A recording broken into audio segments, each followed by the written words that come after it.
At the fashion gala, I showed up dressed in full glamour, but I went alone. Reporters quickly swarmed me with questions, asking curiously, "Miss Miller, isn't Mr. Dawson accompanying you tonight?" Before I could respond, a wave of noise came from the distance. Following the sound, I looked up and saw Michael Dawson stepping out of his car, holding hands intimately with the woman beside him. The crowd erupted in shock. After all, this was the first time in 7 years he had shown up with a different woman. For years, I had always been the one by his side. Now it was Claire Bai, a young starlet famous for her sweet and innocent image. Some entertainment reporters had once compared our looks and found that Claire and I bore a certain resemblance. Michael appearing with her tonight felt exactly like one of those stories where the stand-in defeats the original and rises to take her place.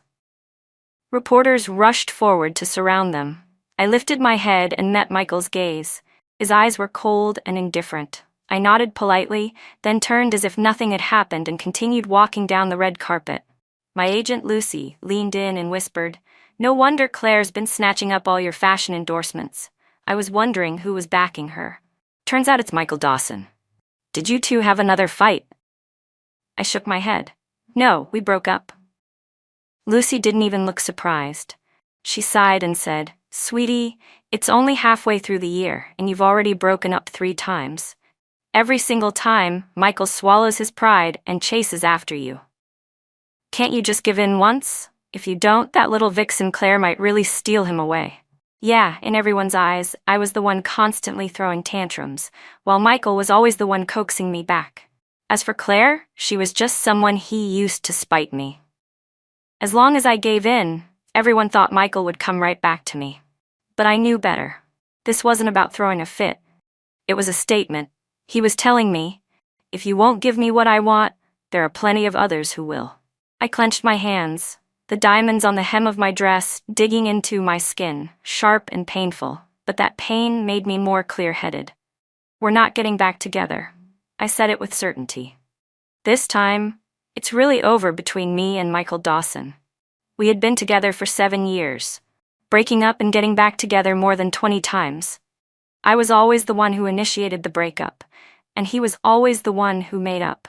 He was the heir to the Dawson family, always surrounded by beautiful women, yet he was willing to lower his pride again and again, just to make me happy, to bring me back. If I ever said I missed him, he would fly across the country just to hold me in his arms.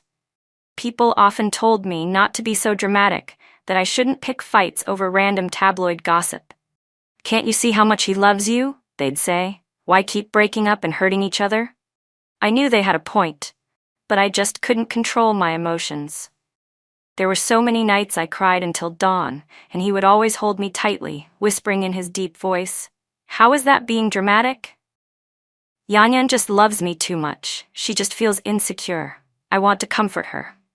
I would look up at him, my eyes red from crying, and ask, "For a lifetime?" And he would reply without hesitation, "For a lifetime." We were so young then. Love burned so fiercely, so intensely. We really believed that simply saying forever meant it would be real. But now, thinking back, it was just wishful thinking. The realization left a bitter taste in my mouth. Lucy asked me why we broke up this time. I paused, blinking slowly, before letting my gaze fall on the 2 people clinging to each other not far away. My voice was quiet. "He's getting married. He wants me to be his mistress." Lucy froze. I looked away, down the wine in my glass. No one noticed how red my eyes were at the corners. I told him I wasn't willing. Lucy's expression turned pale. "That's insane," she muttered. "Yeah," I said. "Insane. But Michael doesn't think so." When he said it, he even sounded like it was perfectly reasonable. "Yanyan, I've already spoken with Zoe," he said. "Our marriage is just for show.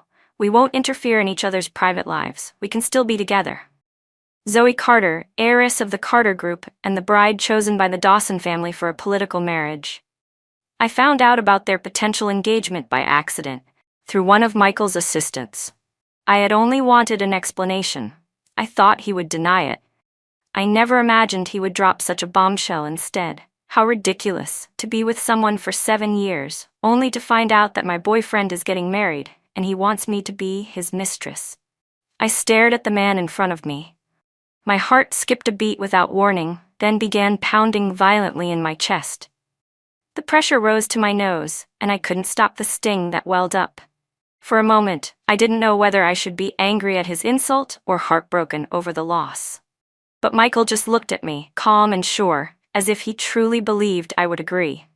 Because I loved him that much. But all I wanted to ask was, Michael, were you ever planning to tell me you were getting married?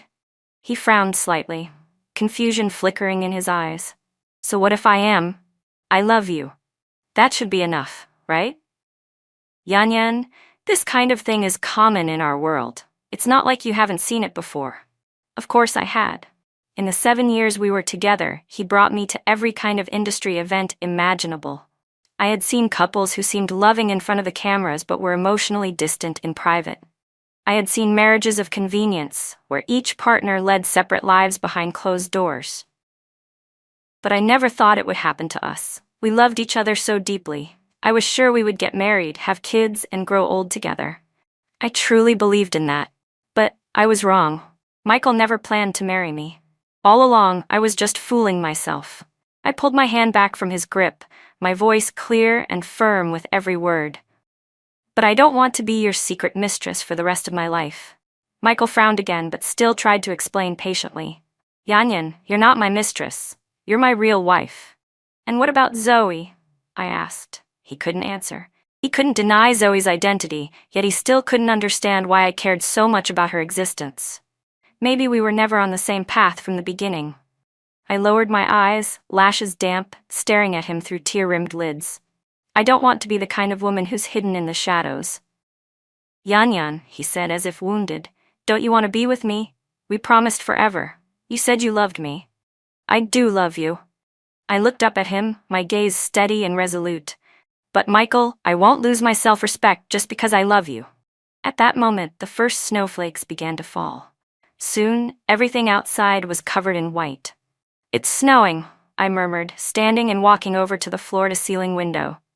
I said softly, I remember the last time it snowed. You and I were curled up on the couch under one blanket, watching the story of Minglin.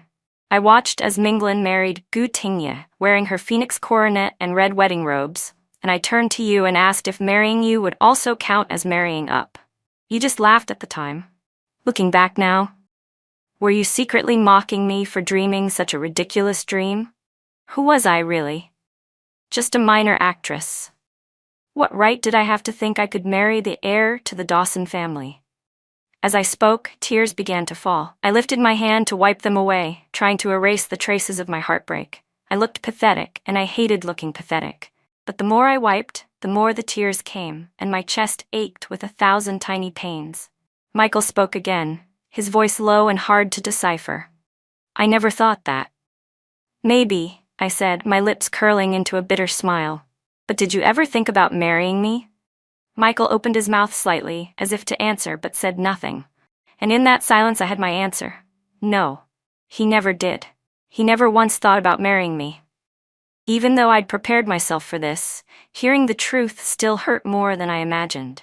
I blinked, staring at him, my voice filled with quiet anguish. A lot of people say I'm always fighting with you, always making a scene. They don't know why. But you and I, we know. I took a deep breath. It's because I told you. I wanted to get married. You said you didn't want to get married yet, that you were focused on your career, that you needed to handle your family first. I understood. That's why I forgave you again and again. But if you had told me from the beginning that you never intended to marry me, why did I bother trying to win your parents over? Why did I waste so many years staying by your side? I was so foolish. People always say that love blinds your heart and your eyes. I used to scoff at that, but now, I believe it. How else could I have been fooled by the same clumsy excuses for 7 years? How else could I have spent all those days and nights with someone and never seen what he truly wanted? How else could I still feel heartbroken for someone who lied to me?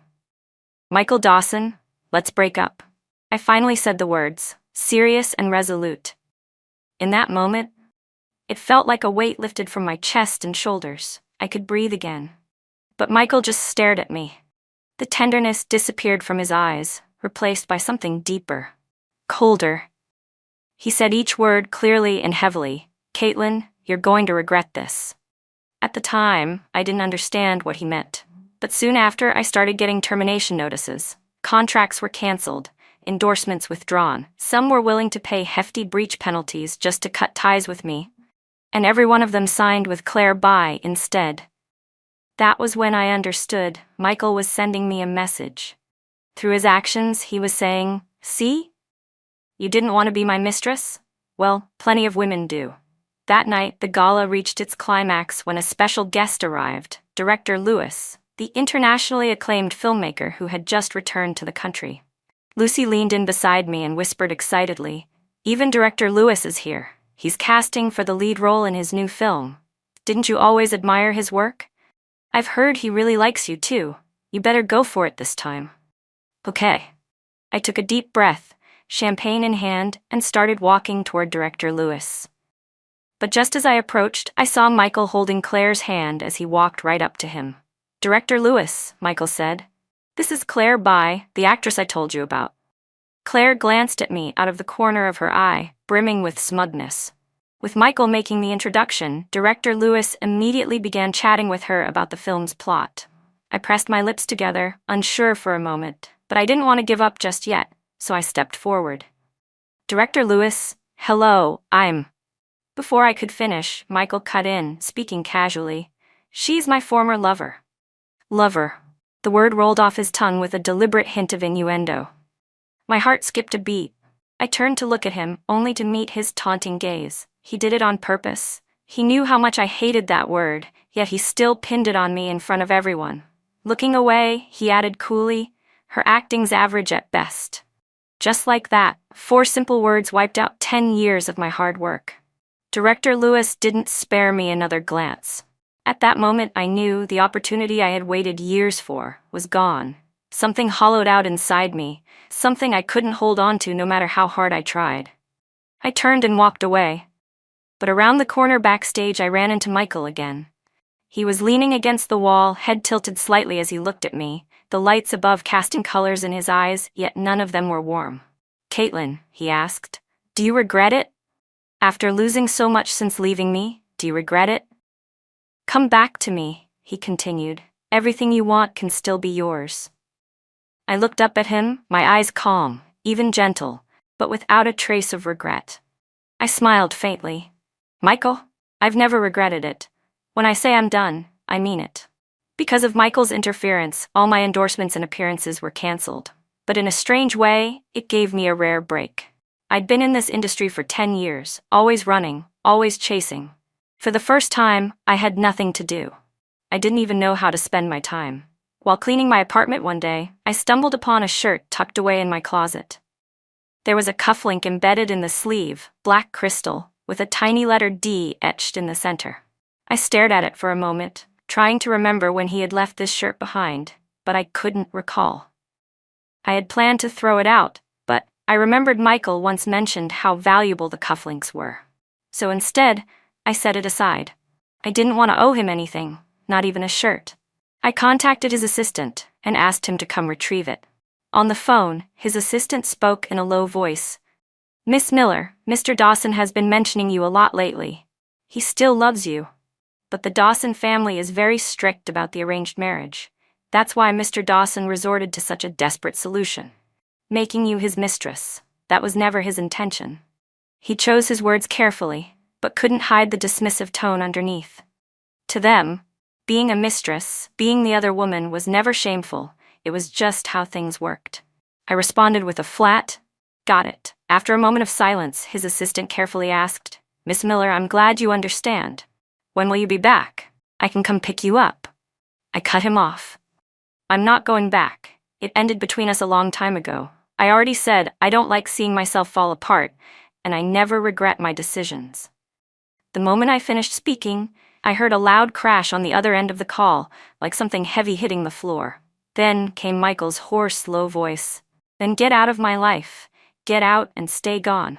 So he had been there all along, still so immature. Every time he screwed up, he'd send his assistant to test my reaction. But this time, I wasn't going to soften. I ended the call. I stared at the shirt now stuffed in a trash bag, and, out of nowhere, I felt the urge to go back to my hometown. I missed my mom and dad. I could get there tonight. On the high-speed train, I called my mom. She was overjoyed and quickly called for my dad. Laughing, she said, "Sweetie, be careful on the way, okay? Watch your wallet. We'll be waiting for you at the station." I smiled helplessly. I was already 32, had survived 10 years of ups and downs in the entertainment industry, yet Mom still reminded me to guard my wallet, just like she did when I first left home for college over a decade ago. As soon as I stepped off the train, I saw them standing by the station entrance, craning their necks to spot me. I walked over, and Mom immediately grabbed my hand, looking me over head to toe, while Dad took my suitcase, glanced around behind me, and asked, "Yan, you came back alone? Where's Michael?" I stiffened. Before I could respond, Mom smacked Dad lightly on the arm with mock irritation. "Michael probably had work, obviously. Your daughter's home? You're still thinking about someone else? What kind of father are you?" Yes, my bad," Dad said quickly with a sheepish smile. "I made Yan's favorite spicy chicken tonight. It's my peace offering." They both looked at me with a trace of worry in their eyes. I smiled and nodded earnestly. When we got home, Dad went to the kitchen to finish preparing dinner, and Mom helped me unpack. Though truthfully, my room was already neat and clean. I'd been away for years, but parents always worry that their children's growth will leave them behind, so they express their longing through small things, like tidying the room again and again, sitting inside, just to feel close to their child's presence. Mom seemed like she wanted to say something several times, and finally she asked softly, Yan, did you and Michael have a fight? Did he upset you again? Lucy always said I was the one causing drama in my relationship with Michael. But Mom was different. She always assumed it must have been Michael's fault. I didn't want to make her worry about my love life, so I just said, "We broke up." But then Mom stepped closer, studied my face carefully, and pulled me into her arms. Her voice was gentle. "You've been hurt, haven't you?" I froze. I had been hurt, deeply, when I found out that the man I'd loved for 7 years had never once considered marrying me. I didn't cry when my endorsements and resources were taken away. I didn't cry when people cornered me, asking if I regretted anything, because I knew crying wouldn't help. It would only invite ridicule, gossip, and scorn. But in this moment, resting in my mother's warm and gentle embrace, the tears I had held back for so long finally broke free. I just kept thinking, maybe I was wrong from the very beginning. I shouldn't have accepted Michael Dawson's confession. I shouldn't have gotten together with him. I shouldn't have stayed, even after realizing the first time that he didn't want marriage, shouldn't have softened just because of his countless excuses. Maybe I really did make a mistake, but Mom gently wiped away my tears and said softly, Yan, even fairies face trials when they descend to earth.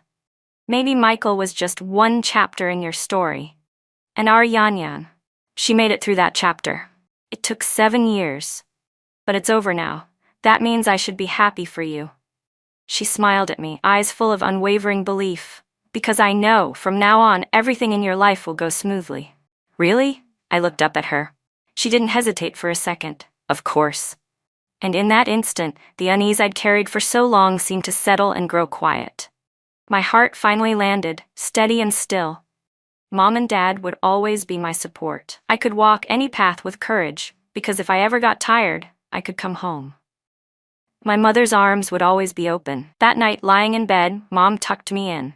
Through my hazy sleep, I saw the golden sunset casting its glow across her face, painting her features with softness. "Mom," I mumbled, "tomorrow I want to go watch the sunrise." She gently tucked a loose strand of hair behind her ear and nodded. "Okay, your dad and I will go with you." "Both of you?" "Of course," she smiled. "We're both here." That made me feel at peace. The next morning I woke to find Mom and Dad already dressed and ready. We headed to Chixia Mountain, a range of rolling peaks still cloaked in early morning mist. The sun had not yet risen. A thin layer of fog floated across the trails, and only a few distant figures could be seen here and there. As we strolled along the path, the scent of the woods filled each breath I took, washing away the heaviness in my chest. Then from behind us, a familiar voice called out with excitement, "Miss Miller." "Mr. and Mrs. Miller." We turned around to see a man in a black tracksuit jogging toward us. His features were clean and striking, and the sweat on his forehead only made him look more youthful. His smile lit up as he looked at my parents. "Do you remember me?" They both froze for a second, then burst into delighted smiles. Zuo, didn't you go abroad? When did you come back?" The man laughed. "The research project I was working on wrapped up, so I figured I'd come home for a break." Mom gently nudged me forward. "Zuo, do you remember Yanyan? You two used to play together all the time when you were little." His smile grew even warmer as he leaned in slightly. "Caitlin Miller, do you remember me?" I blinked at him and smiled. "Of course I do." This was Julian Yu, my childhood friend. We had grown up together. Back in those days, we lived in the same alley and sat next to each other in school. His parents were always busy with business and often forgot to pick him up, while my parents, both elementary school teachers, had hearts soft enough for every child. They used to bring him home with me for dinner, for games, for everything. We were inseparable. So much so that other kids would tease me, calling me his child bride. Julian would punch anyone who dared say that. I remember one afternoon, I was dabbing ointment on his scraped-up hand and whispered, "You shouldn't fight because of them. It's not worth it." But Julian just flicked my forehead and said, "I wasn't fighting because of them. I was fighting for you." I stared at him in shock. He looked right back at me, sighed, and gently rubbed the spot he'd just flicked. His touch was soft, and though his voice still carried the innocent tone of childhood, it was filled with warmth. "Caitlin Miller," he said. "You're a girl," Julian had told me once. "You can't let people talk about you behind your back. But as long as I'm here, don't be afraid." Later, he followed his parents overseas. In the beginning, we still kept in touch, sharing the funny little moments from our lives over the phone. But at some point, those calls stopped and we lost contact until now. Over the past few years, I had grown tired of keeping up. I couldn't match my parents' energy as they marched briskly up the mountain path. By the end, I was alone, lagging far behind, except for Julian. He didn't say anything, and neither did I. We simply walked in silence, side by side. Then he suddenly stopped and turned toward me. "Yanyan, this is for you." He handed me a plum blossom, dewdrops still clinging to its petals, making it look even more delicate and vibrant. I didn't even notice when he picked it. I asked softly, "Why are you giving me a flower out of nowhere?" Julian smiled gently. "No reason, just hoping everything in your life goes smoothly." I blinked at him, a little taken aback. When I looked up, I realized that the boy I remembered, the one with the youthful face, had long since grown into a man, upright and calm like a pine tree.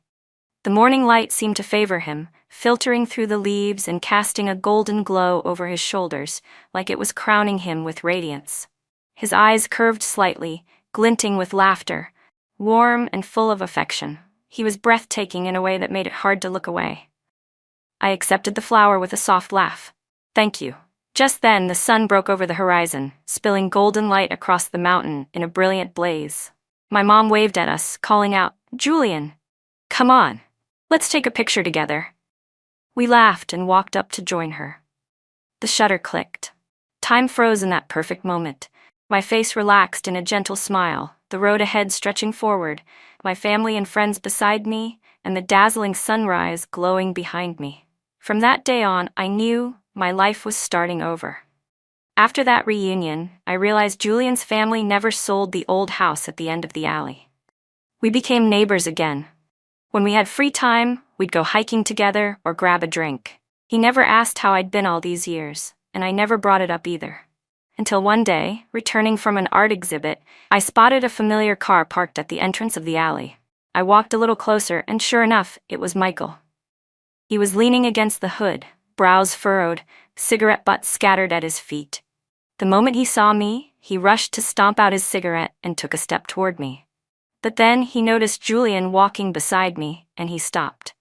"Yanyan," he called, his voice shaking a little, "come here." I looked at him without a word, my face completely blank. Then I turned away and walked right past him.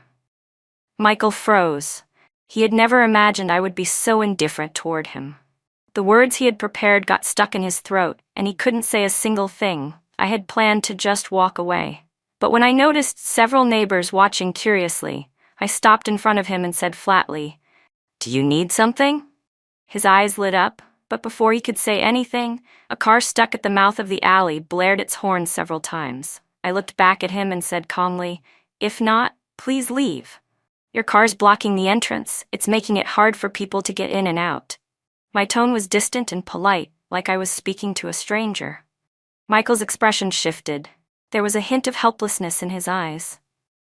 "Yanyan, it's been so long. Why are you still angry? What do I have to do for you to come back with me?"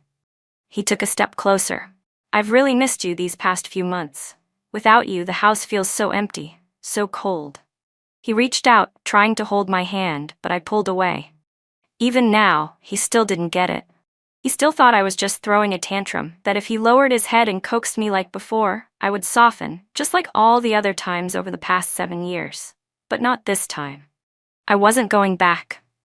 Tired of Michael Dawson's relentless pursuit, I led him to a quiet corner away from everyone. Turning to face him, I looked at the man in front of me and spoke gently.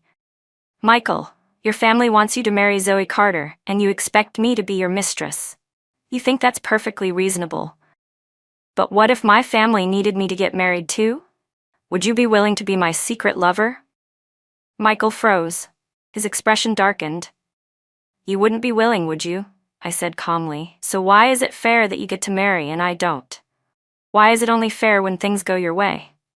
The empty alley echoed with my steady voice, and slowly, Michael's face paled. He looked at me, then looked past me at Julian, who was still waiting quietly at the entrance of the alley. For the first time, the unwavering confidence in his eyes began to crack.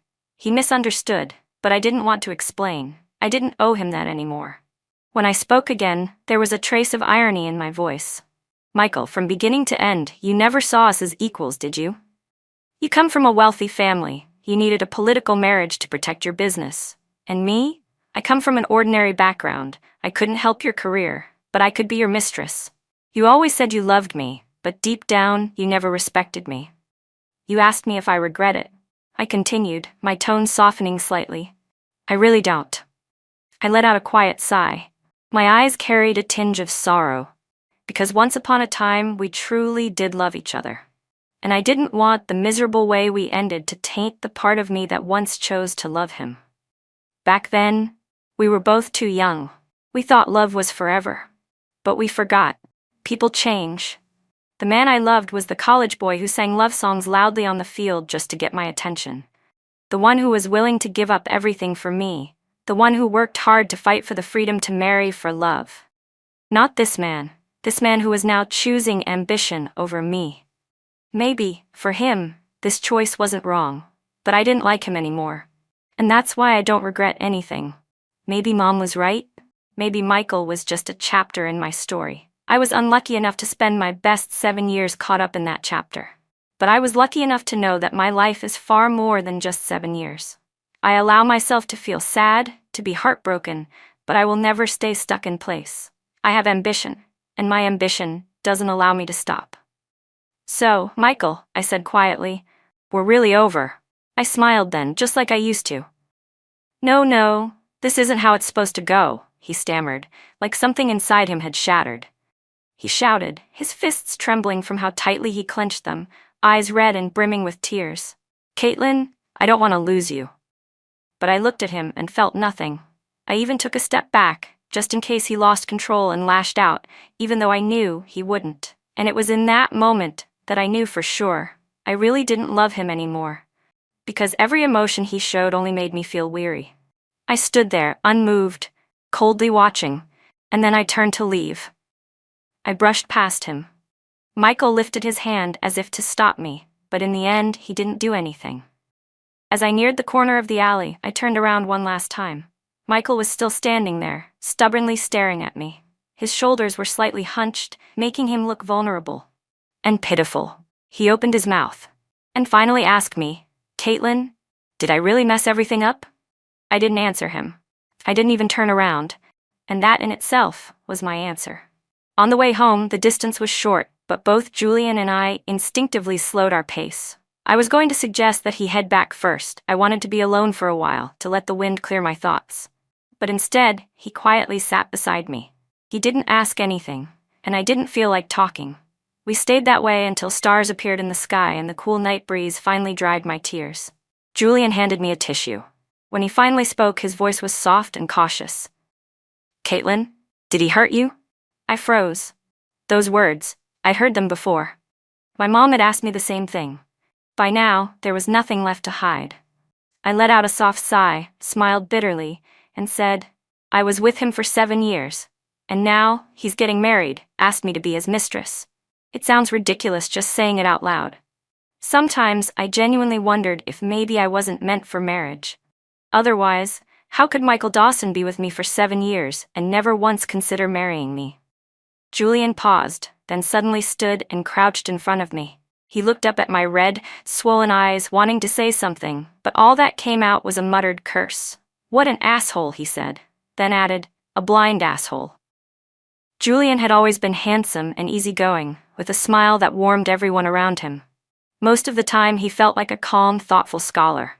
But in this moment, seeing his exasperated face and hearing him swear, it was oddly out of character and oddly endearing. I couldn't help but laugh and nodded. "Yeah, blind." Seeing me smile, Julian's anger softened and he laughed too. "So, are you going back?" I nodded. "Of course. My ambition won't let me stay where I am. My love life might be a mess. Michael might have tried to destroy my career just to force me back to his side, but he'd misjudged me. I've never been the kind of woman who turns back after hitting a wall. Even if I bleed from the collision, I'll never surrender. I won't stop moving forward." Julian looked at me for a long, long time. Then he stood, held out his hand, and said, "Good, that's the Caitlin Miller I know, strong and unyielding." And finally, he added with a smile, "Then I hope everything from here on goes smoothly for you." The wind stirred the chimes on the window nearby, their soft jingling clear and sweet. I looked up at him and gave him a radiant smile. "To us," I said.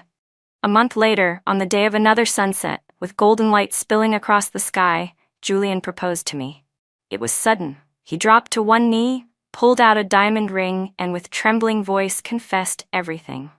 "Yanyan," he said, "I know this might feel unexpected, but I've thought about this over and over, thousands of times. I'm not trying to pressure you into anything.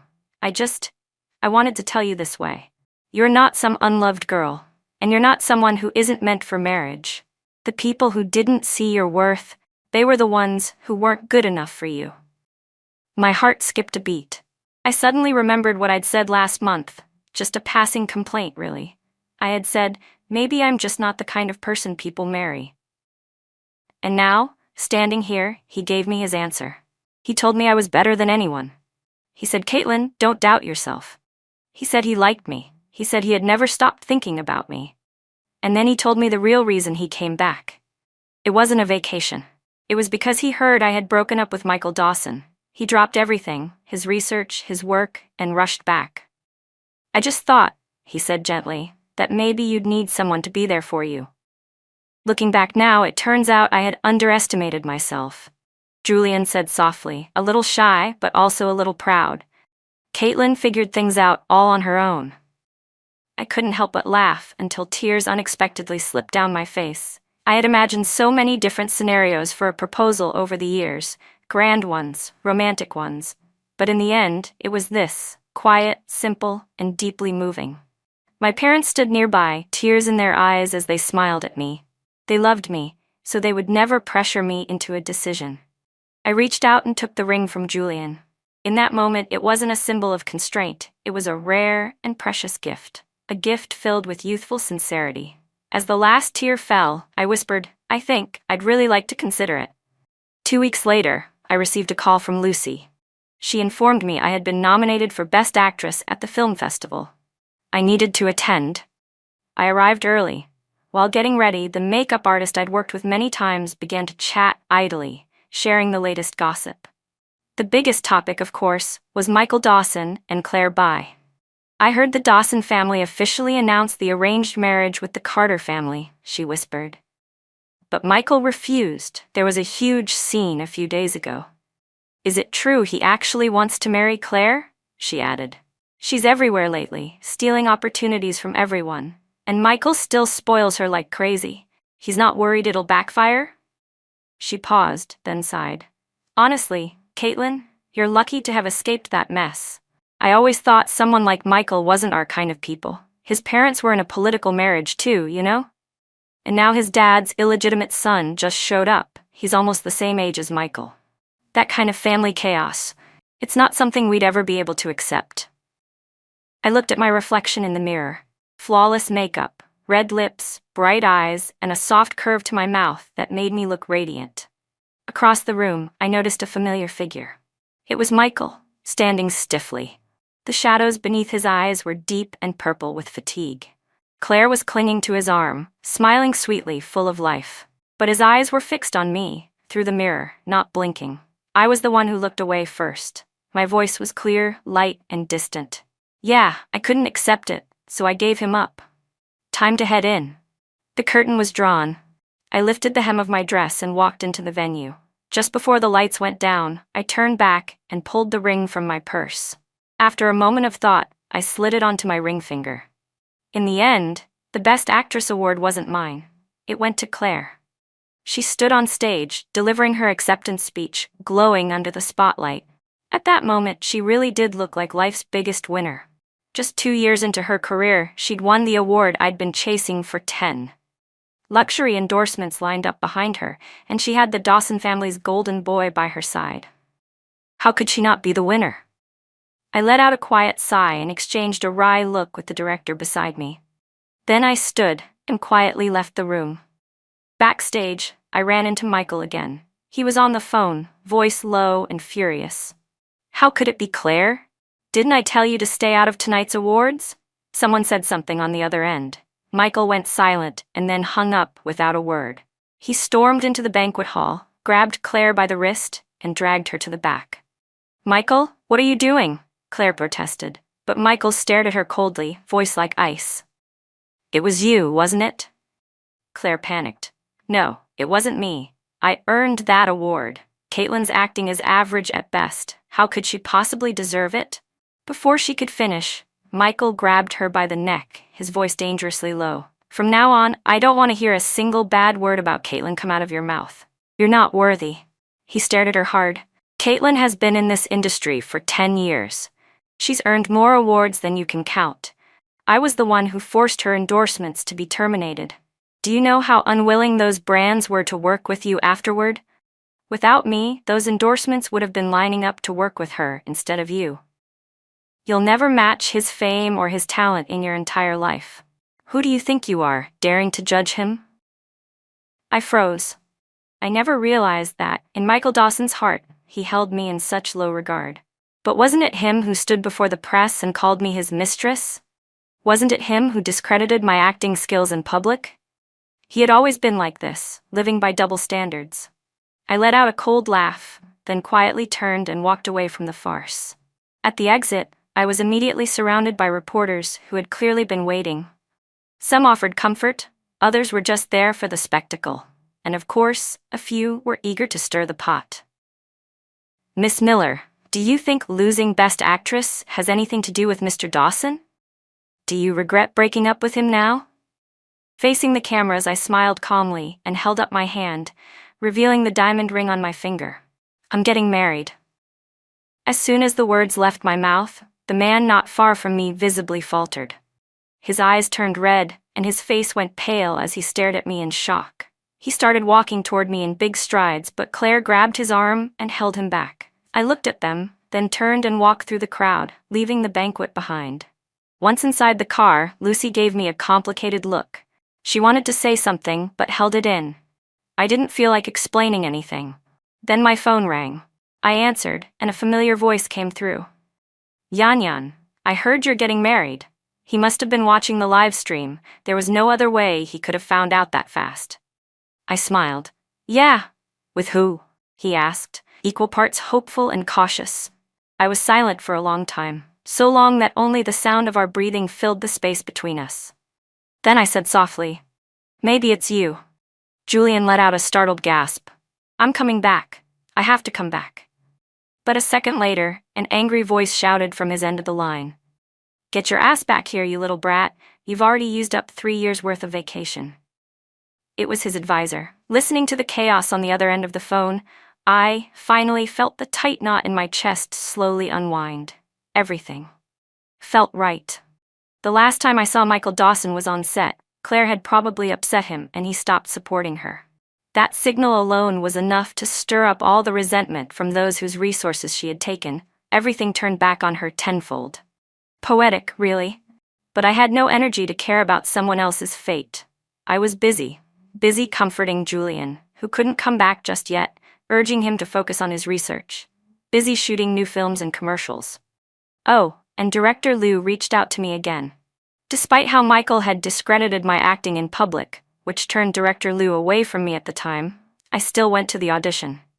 And I passed, smoothly. Just like Michael had once said, I'd been in this industry for 10 years. My talent and professionalism were beyond doubt. Director Lou apologized for having underestimated me before. I shook my head and said I didn't mind. Before I left, he added, actually, even though Mr. Dawson recommended Claire, he never actually let her attend the audition. Later, he told me, this project, I'll only invest if Caitlin stars in it. But to be honest, even without his backing, once the other investors knew you were cast as the lead, none of them would have hesitated to support the film. Your acting speaks for itself. My heart skipped a beat.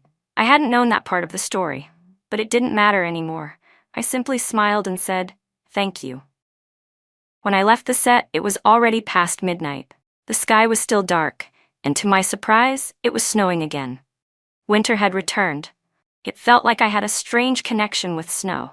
I met Michael on the first snowfall of the year, and 7 years later, we said our final goodbye under another blanket of snow, as if, from the very beginning, it had already foretold our ending. Cold and quiet, burying everything that had once been beautiful. I stood quietly at the entrance, waiting for my car. Just then, I heard a trembling voice behind me. Caitlin.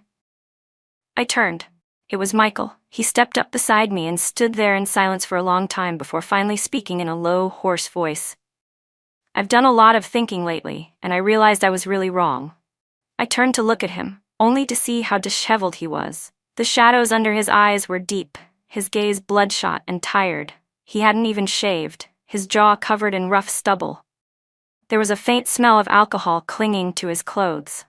He looked absolutely wrecked. I subtly shifted half a step away. Michael noticed, and his face turned pale. But he gave a bitter smile. When you were with me, you never asked for anything. I used to think you just couldn't leave me. Why else would you come back every time, as long as I said a few soft words?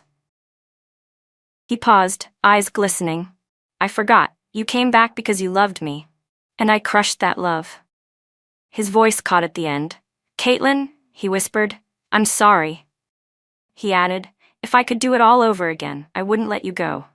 His eyes held a fragile kind of hope, like someone holding their breath, praying the answer will be different this time. But I had to be the one to shatter that illusion, fragile as a soap bubble. I looked at him and said gently, if we could go back. Michael, I hope that when you first meet me, you'll pretend not to know me. His expression went blank. Then a tear slipped down his cheek, falling to the ground and instantly turning to ice. I looked at him and smiled faintly. I don't want to be entangled with you anymore. A simple sentence, but it seemed to break something inside him completely. He stood there, eyes bloodshot, and nodded once. When I got in the car, I glanced back. Michael was still standing in place, watching me just like he did the first time I told him we were over. But just like every time before, I never once looked back. Later, as I got out of the car and walked toward my building, I suddenly saw a familiar figure waiting in the distance. My heart skipped.